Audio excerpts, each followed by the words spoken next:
If I could tell myself one thing when I first started becoming a foster parent, it would be to get a home visitor right away. I work with Early Head Start, but I am a foster mom. I adopted 3 girls. I do have 1 biological son as well, so I have 4 kids. I was super nervous to have a home visitor. I was already doing foster care, so I already had visits with biofamily coming to pick them up, caseworkers, agency. It probably took like a month and that was gone. She really met me where I was at and I felt safe with her. It was a very judgment-free zone. Just having somebody in my corner all the time doing what's best for me and my children.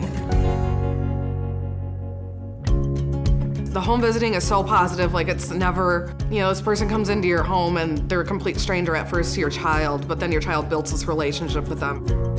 I think it's important to know that you can have the service, even if you're a full-time working family, they can visit a daycare to see your child, they can visit an aunt and uncle, and they can still have that experience. We got connected with home visiting mostly because of my sister, Katie. She was very well entwined in the community here. My parents, they're the people that, outside of Katie, who's been in Ohio for everything, when I was living away, even from 6 hours away, my parents were still fantastic and still supported me. I am a dad of 4. My oldest is 14. Lots of ups and downs. My second son had an apparent life-threatening event when he was 2 days old, had to be resuscitated, and along with that, I'm bipolar too, and so I'm naturally kind of really happy when I'm really happy and really sad when it's really sad.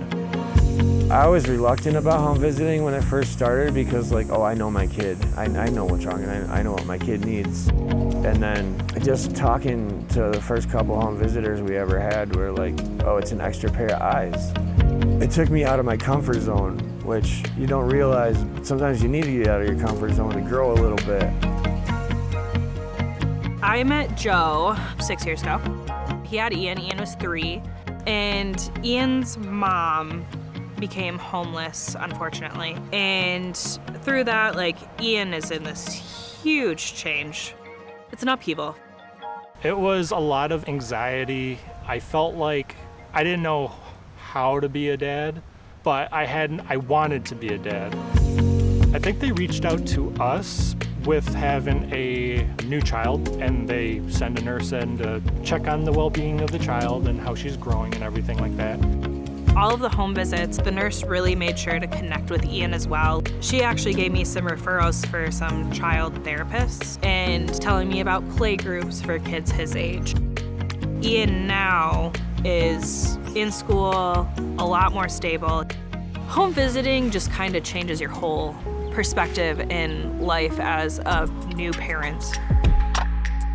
I couldn't imagine life without these resources. They've been the biggest help towards me in my situation with Zella. I'm fighting to get granted relocation, and that has been tough because if I don't get granted relocation, I have to move back to Florida where I have no support. Jade's my stepdaughter. I came into her life when she was 13. I met her father. When she was 16, she moved in with us.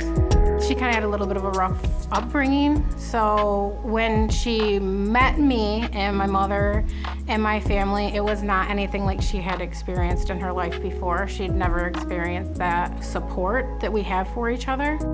And it didn't take her long to figure out that we weren't going anywhere and we were her family and we were here to stay.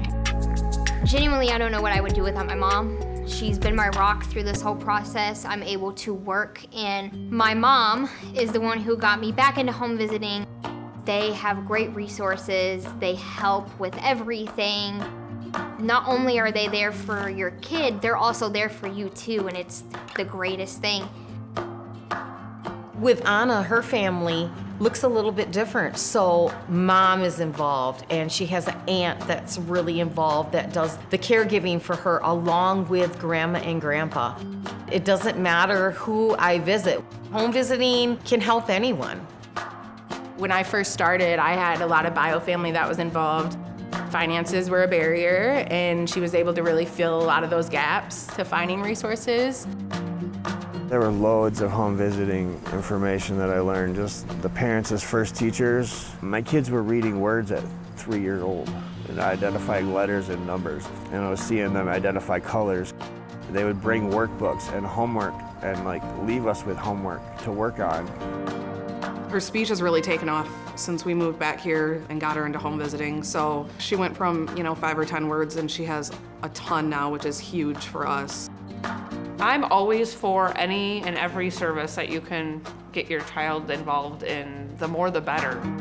They bring fun things, they might spark an idea that you wouldn't have thought about, helps, emotionally. Every time they come in prepared for every scenario, which is fantastic.